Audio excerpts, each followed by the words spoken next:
There's so much suffering today in the world.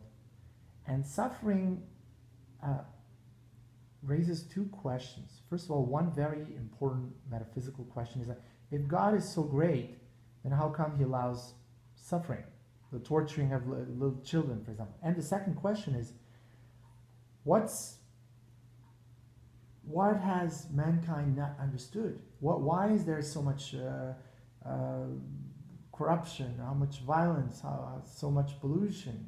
What's missing? What's the thing The that we haven't question understood? of suffering is so important. We need to understand that God does not make us suffer. It's because we have fallen from grace. We have forgotten who we are, and therefore people think this earth world is the only world there is. But if we know that life goes on after death, we're not going to do the things that we're doing. For the last 20 years, Dr. Rosser and I, we've had the opportunity to go to Africa, to work with different agencies, to see children born on the streets, dying on the streets. I've had the privilege of spending time with Mother Teresa and to be able to be with her children, to be with the sisters, going to Mass, picking up the children literally from the garbage cans. And yet, Mother Teresa taught them, taught me.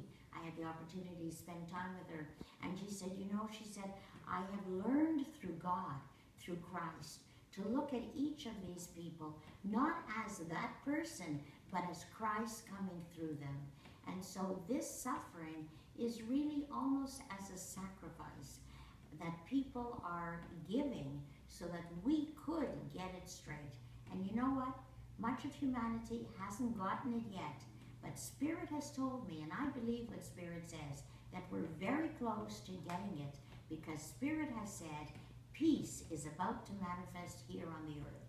Because of all the suffering in every nation, among every race, among all aspects of humanity, people are going to be inspired to all gather together and say, war no more.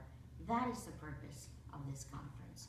All walks of life, all religions, all traditions, all philosophies, all lifestyles, to gather together and say, we are one. We are one in the Spirit.